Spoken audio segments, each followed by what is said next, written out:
तो finally latest Reliance EGM में मोटा भाई ने जियो का आईपीओ अनाउंस कर दिया। लास्ट फ्राइडे रिलायंस इंडस्ट्रीज की एनुअल जनरल मीटिंग हुई थी, जिसमें कंपनी ने कई मेजर अनाउंसमेंट किए हैं, जिसमें one of the most awaited Jio का आईपीओ अनाउंस किया गया। 2026 के फर्स्ट हाफ में ये आईपीओ लॉन्च हो सकता है। ये एक इमेंस वैल्यू अनलॉकिंग मूव हो सकता है। जियो मोस्ट प्रोबेबली रिलायंस का काइंड ऑफ एक कंज्यूमर फेसिंग बिजनेस यूनिट है, जिसमें digital and telecom services included है। जियो के अंदर और भी कई सारी सब्सिडरीज हैं, बट एटलीस्ट पेट्रोकेमिकल बिजनेस से डीमर्ज होने की वजह से इन्वेस्टर अट्रैक्शन काफी बढ़ सकता है, क्योंकि पैसा लगाने वाले इंडिविजुअली जियो को एनालाइज कर सकेंगे, इंटरप्रेटेड कर सकेंगे। फिलहाल रिलायंस जियो के अंदर 66.5% ओनरशिप होल्ड करता है। Then among the major announcement, management ने एआई जॉइंट वेंचर के बारे में भी बताया, जिसमें जियो एंड मेटा के बीच जॉइंट वेंचर रहेगा रिलेटेड टू एआई सॉल्यूशंस, जिसमें Indian perception, Indian requirements and Indian need based AI tools बनाए जाएंगे।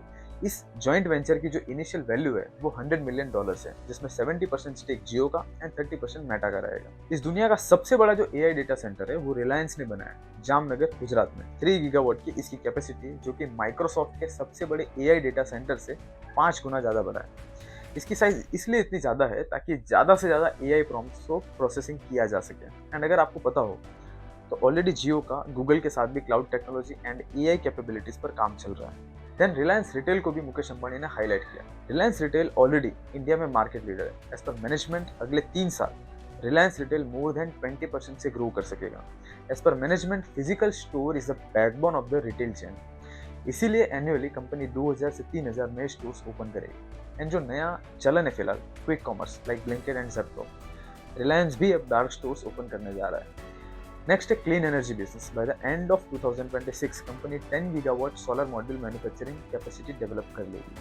देन 3 गीगावाट इलेक्ट्रोलाइजर, जो कि ग्रीन हाइड्रोजन मैन्युफैक्चरिंग के लिए इंपॉर्टेंट है, and 40 gigawatt battery storage capacity develop कर सकती है। ये इनका टारगेट है। जो बैटरी स्टोरेज का जो ऑपरेशन है वो 2026 के एंडिंग तक स्टार्ट हो जाएगा।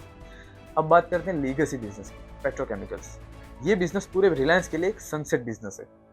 पेट्रोकेमिकल बिजनेस को कंपनी डेरिवेटिव्स की तरफ शिफ्ट कर रही है। ऐसे डेरिवेटिव्स जो कि न्यू डिफरेंट एनर्जी मार्केट्स को कैटर कर सके, जिसमें प्रोडक्ट्स लाइक जैसे PVC, CPVC and speciality polyester included है। अभी एजीएम कंडक्ट हुआ, उसके जस्ट बाद मनी कंट्रोल ने एक रिपोर्ट जारी की, जिसमें एक बहुत ही इंटरेस्टिंग चार्ट है। इसमें क्या किया गया है कि रिलायंस के अलग अलग बिजनेस का वैल्यूएशन निकाला गया है, लाइक जैसे जियो प्लेटफॉर्म, जिसमें EV EBITDA for FY27 estimation 15 times लगाया गया है। ये एस्टिमेशन जो है वो industry benchmarks and future prospects को कंसीडर करके ही लिया गया है। देन उसमें रिलायंस का कितना स्टेक है उसे कंसीडर किया गया।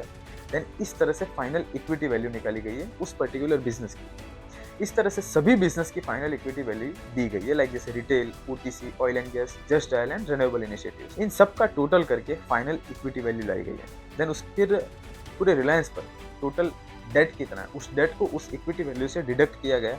अब जो फाइनल वैल्यू आया उसको आउटस्टैंडिंग शेयर से डिवाइड करके एक फेयर स्टॉक प्राइस वैल्यू निकाली गई है, जो कि है 1744 रुपीज। एंड करंट प्राइस जिस पे रिलायंस फिलहाल ट्रेड कर रहा है वो है 1357। That means current price actual price से अभी 30% कम है। अभी इस वैल्यूएशन में बहुत सारे फैक्टर्स तो इंक्लूडेड है ही नहीं, क्योंकि इस एजीएम में रिलायंस का जो एफएमसीजी बिजनेस है उसे रिटेल बिजनेस से डीमर्ज करने का डिसीजन लिया गया है। मैनेजमेंट को ये लगता है कि एफएमसीजी बिजनेस में अभी बहुत पोटेंशियल है। And as per management company ने नेक्स्ट 5 ईयर्स में 1 लाख करोड़ का रेवेन्यू टारगेट सेट किया है। करंट लेवल से अगर देखा जाए तो स्टेगरिंग 54% CAGR ग्रोथ होता है। देन उस कैलकुलेशन में अभी रिलायंस इंटेलिजेंस की बात नहीं हुई है, जिसमें आर्टिफिशियल इंटेलिजेंस वाला पार्ट इंक्लूडेड है। मुकेश अंबानी की स्पीच में artificial intelligence and clean energy को रिलायंस के लिए नए ग्रोथ ड्राइवर्स बताया गया है। तो इस तरह से ये रिलायंस ग्रुप कि जिसने स्टार्टिंग में पेट्रोकेमिकल्स में लीड किया, देन कंज्यूमर फेसिंग बिजनेस में रॉबस्ट परफॉर्मेंस दिया, and in future AI and clean energy की तरफ एक्सपांड कर रही है।